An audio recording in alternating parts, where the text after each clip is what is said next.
The World of Show Business, tonight at 7:30 on Television 7.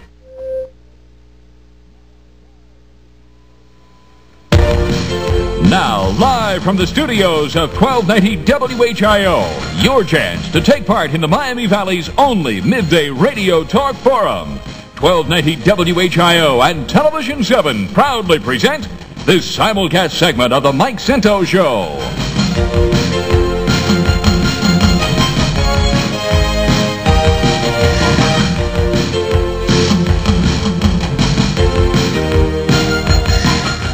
Right, Francie, why have you been a surrogate mother? I mean, did you feel a reward? Was it the monetary reward that you received for doing it? What inspired you to do it?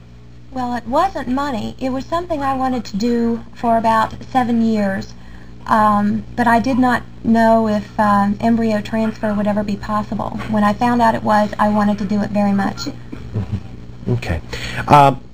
In Washington, D.C., at our Cox Bureau, we're talking to William Pierce. Okay, I tell you what, we're having some problems apparently with our satellite audio. So, Stephen Litz, you're an attorney, and you deal with this situation every day. Really, you're a baby broker, or a surrogate mother broker. Is that a fair terminology? I think that the term baby broker is somewhat pejorative, but I will certainly go by that if you want. I mean, I have a surrogate agency. I guess there's buzzwords in about everything controversial we do. And really, the National Coalition objects even to the word surrogate, and I really don't disagree with that. I mean, Francie is the birth mother. That's what I call the women. They are the birth mothers of these children. Okay.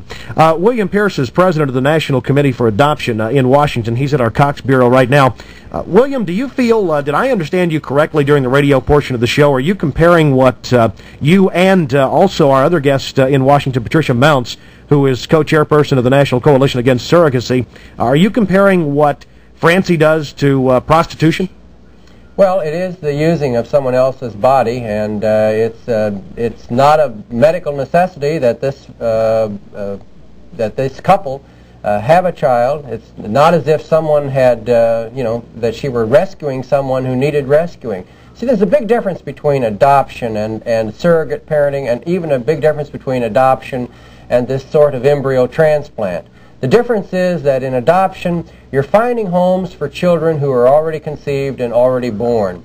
And in surrogacy, whether it's the usual sort or whether it's this exotic type that we're hearing about today, you're talking about a child being created on purpose in a dangerous and unethical way. And I don't think that it's right. Isn't your attitude, though, in a sense, are you not trying to play God by telling other people what they can and can't do with their body and setting ethics and guidelines for people to live by?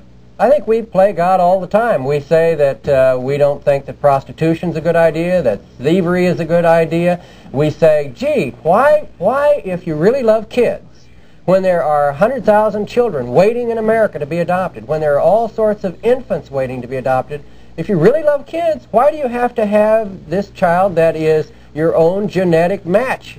Attorney Stephen Litz is just itching to jump in. The difficulty with that viewpoint, I assume that, Mr. Pierce, in order to be consistent, that you would object to in vitro fertilization as well. And there have been thousands of babies born by in vitro fertilization, not even using a surrogate. I mean, if that is the rationale, then what you're doing is you're making a difference. You're distinguishing or attempting to distinguish between fertile couples and infertile couples, and that's not fair. In vitro fertilization utilizes the body of the mother, and it does not use another woman. That's right, but according to your argument, somebody should adopt before they do in vitro. In the case of Francine, there is no way that you or I or Francine can guarantee that this woman is not going to have a real serious problem psychologically. But in vitro road with this. In vitro fertilization, you are using what some still believe is an unethical means of conceiving that child in a test tube or a petri dish. You're using that, and you're not guaranteeing that for those people who happen to be right to life, you're not guaranteeing that you're not flushing some of those fertilized eggs. If they have 7, which they normally don't, 7 or 8 fertilized eggs, they many times will not implant them all back in the woman. So they're having to make another ethical decision there. The issue here is the issue of using someone else's body. That's why it's called the program's about surrogate parenting. It's not a discussion about in vitro or embryo transplants.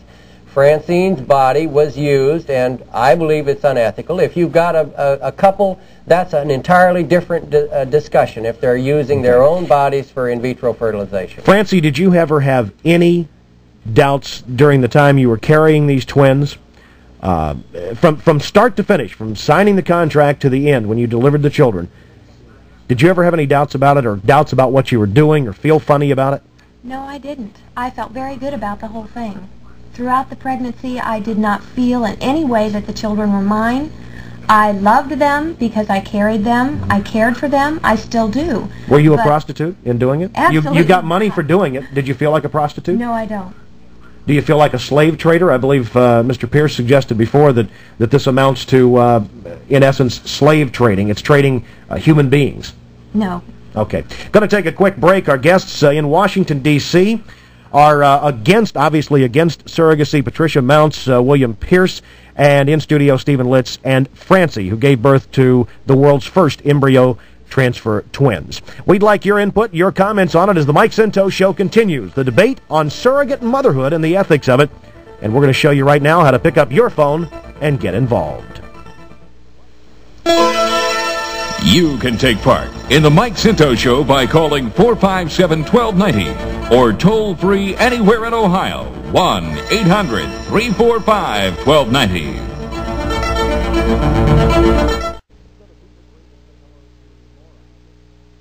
We go to Beaver Creek and say hello to Laura. Good morning, Mike. Good morning, Laura. You're on with our four guests. If I list them all, we'll be out of time. Yes. Go ahead. I commend Francie for what she's doing. If I weren't 56 and had a handicapped daughter of my own to consider, I would have done exactly what she did for a good friend who has been trying unsuccessfully to have a baby. Okay, you're doing it again, too, aren't you? Yes, I am. And that's one of the reasons she didn't want her name given out before. She's doing it again. Right. I'd like to ask your guests who are opposed if they ever thought about who the first surrogate mother was. Who the first surrogate mother was? Yes. I don't know. As far as I know, the first legal surrogate mother was a woman called who worked with an attorney, Pat Mounts. Elizabeth Kane. Elizabeth Kane. Elizabeth Kane was the first legal surrogate mother. Are you Christians? I mean, I'm not. You don't have to answer that if you don't want to. But William and Patricia. I am. Okay. Yes. The Virgin Mary, I think, is what she's leading up to. Yes. Mary, the mother of Christ, was a surrogate mother. No. Oh, I think that's. I think that probably if you asked either someone who was a rabbi or you asked a preacher, they'd say that borders on sacrilege. I didn't recall any masturbation in a test tube. I didn't recall any glass surgery. I don't recall any of those things happening. The Old Testament, as well as the New Testament, when they talk about the coming of a Messiah, they're not talking about something as seamy and seedy as we're talking about in terms of surrogate parenting. Laura, thank you. We say hello to Sherry, calling us from North Dayton. You're on with our guests on surrogate motherhood. Hi. Yes. I would like to let Francie know that I'm very, very glad of what she's doing. I'm 26 years old. I've had my tubes tied, and if I wasn't for that or anything, I'd do the same thing. As far as opposing, I don't see why they're opposing, because at least she is willing to go out here and help families become families by giving them children, instead of going out here and doing what these girls are doing by aborting. Them children could be adopted too, but they're not being able to because they're not doing the right thing. Francie is. Thank you for calling. Thank you. William Pierce, I'm sitting here. I know you can't see her, but I'm looking at Francie right now, and I can see care and feeling in her eyes, and I know that she is doing what she's doing for more than money. I believe her when she tells me that. How can you say that somebody who does this for love, somebody who does it because they want to do it, how can you compare them to a slave trader or a prostitute? Well, I don't know that I called him a slave trader, and I don't know that I called her a prostitute. Am I changing that? I don't know. What I said was that she was doing something that I felt was unethical, and I think objectively is unethical.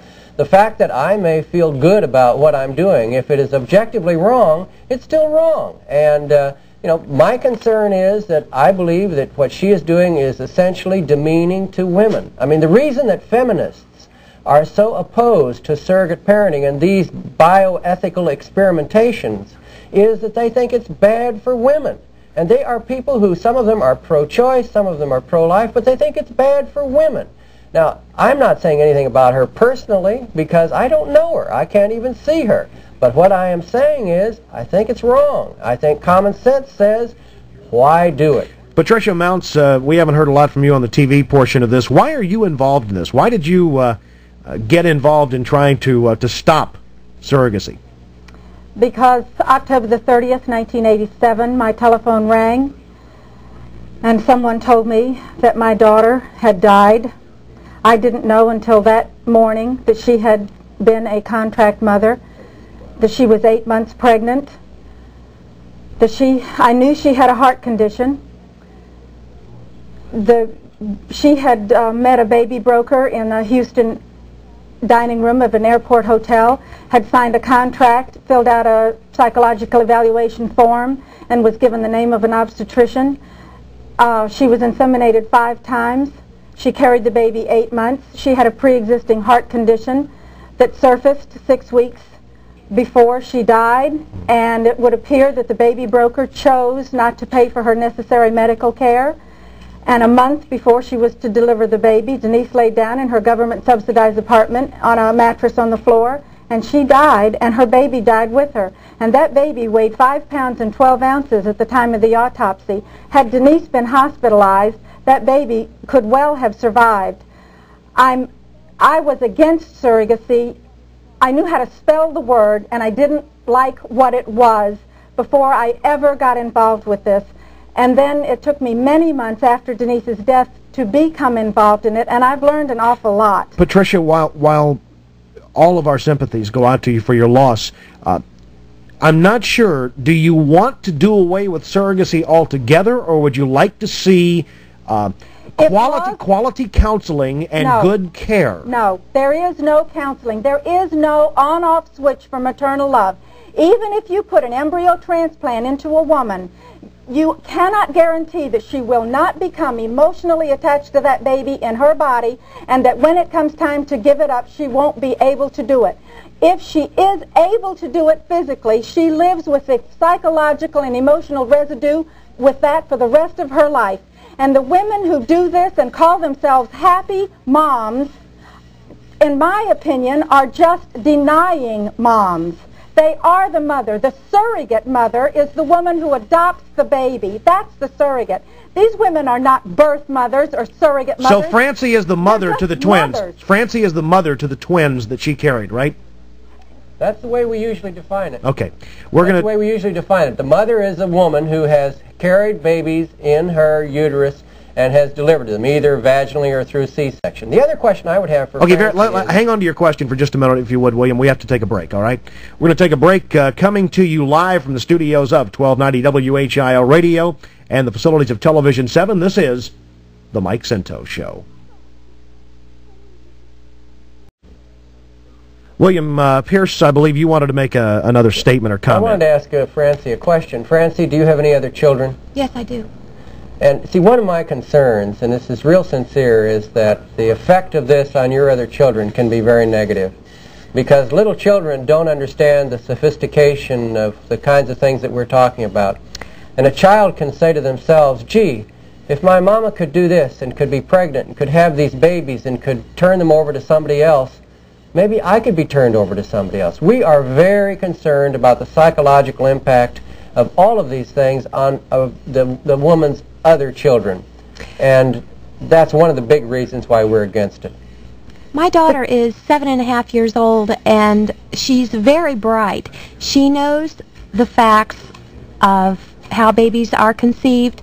She knows all about this from before I even got involved. She had a Sunday school teacher who was unable to get pregnant. She prayed for her. She cares very much that this woman has a baby.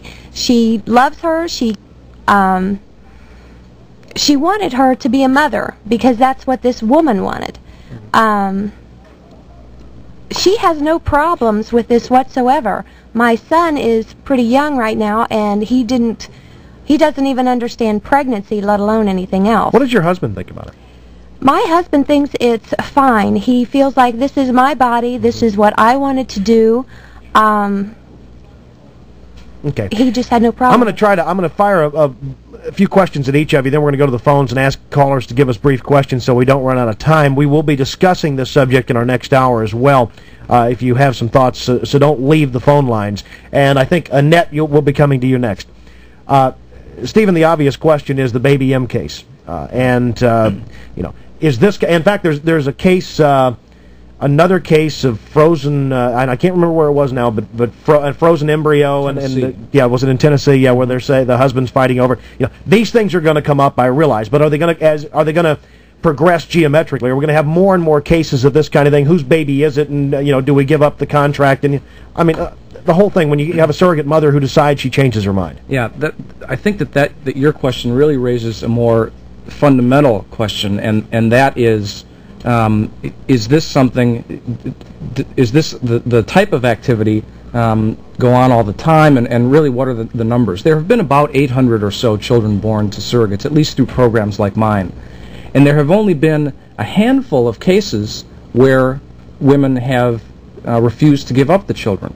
Now, the National Coalition will tell you that they've got 100 or so women that are trying to fight, and that number just isn't. No, we don't. No, those figures are totally wrong. There's only been about 17 cases where the situation has actually resolved itself in court. How many do you have? That's also wrong. There are many women, probably somewhere between 50 and 100, have contacted the coalition.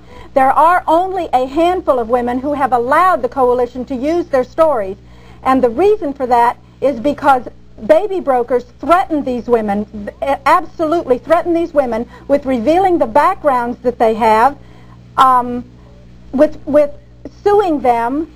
They're in contracts. There's a $25,000 payment that the mother would have to make if she chose to keep her Not baby. in my contracts, there aren't. In almost all contracts there again, are. all of these objections, there has the one thing that you can say, and I think that the people in Washington would agree with this, is that there has never been a surrogate that was adequately screened where disclosure of the psychological evaluation was made to the surrogate and to the couple, which is the way that we do it, that then decided to keep the child. All of these cases are regrettable, but they're cases that shouldn't have arisen if proper screening and proper disclosure were made, and that's the way that we run the program. There is no proper screening that can screen out natural maternal instinct. That's not the purpose of the screening. The purpose of psychological screening. No, it's not. The purpose of psychological screening is the psychological screening you're talking about is one that you want to know if the woman is capable of giving up a child. And the counseling that goes along with it is you will give this baby up. It's not psychological counseling in what are you doing, here are your choices, Stephen, here's the information Stephen, is that what you're talking about? No, the type of psychological screening that women undergo in my program and in many other surrogate programs are, number one, to inform the surrogate or the birth mother of some of the things that she may be experiencing upon relinquishment, because I agree there's no way that you can determine ahead of time how a woman will feel. Would you concede, and we have to go to a phone call and then a break, but would you concede, Stephen, that there may be bad brokers out there who do what they accuse, and you'd like to see them cleaned up too? We would, and we've taken steps to ensure that. Annette from Cincinnati, hi, you had a quick question for our guests. Yes, I'd just like to say... Speak up real loud for us, please. Yes, I'd like to say that I think this is prostitution. If these women think that this is not prostitution, and if they really love these people, why don't you take the money out of it? Then you will have less people doing this for money. There are people who don't do it for money, but I don't think it's unrealistic for Francie to get $10,000 to carry somebody's child. 9 months. Have you ever had a baby? It is. Annette, have you ever had a baby? I have 3 children. Okay, so you know what it's like to go through that 9 months of carrying the child. Giving birth to a child is the most beautiful and gratifying and best thing you can do on this earth as a woman. Annette? But I just like to say, these women that give birth to these babies and give them up, how far in advance are they screened for social diseases like AIDS? Is it some kind of background that checked into their background for at least 5 years?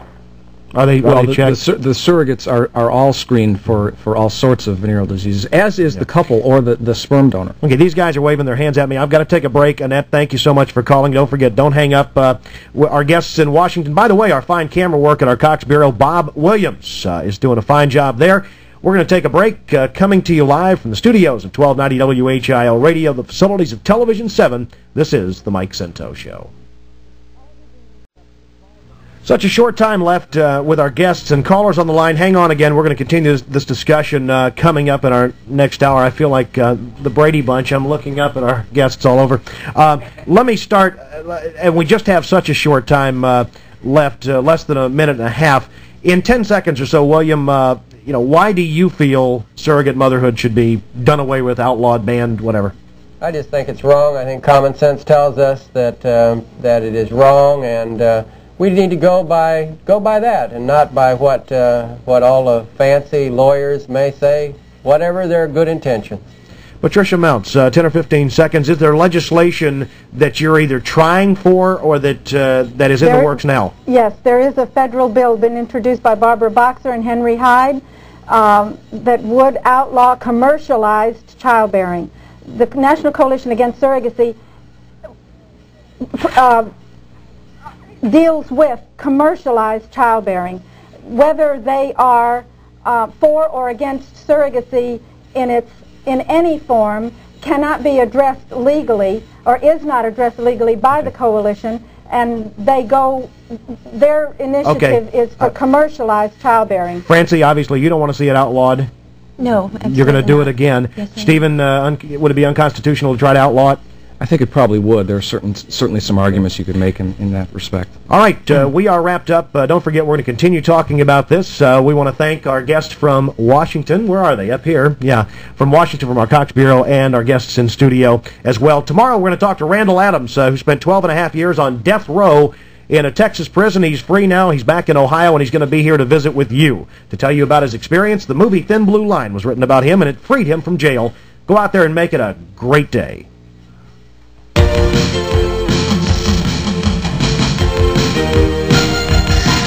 This simulcast segment of the Mike Scinto Show was a presentation of 1290 WHIO Radio and Television 7. Join us tomorrow morning for another exciting guest and conversation. The Mike Scinto Show can be heard weekdays from 9 till 1 on AM 1290 WHIO.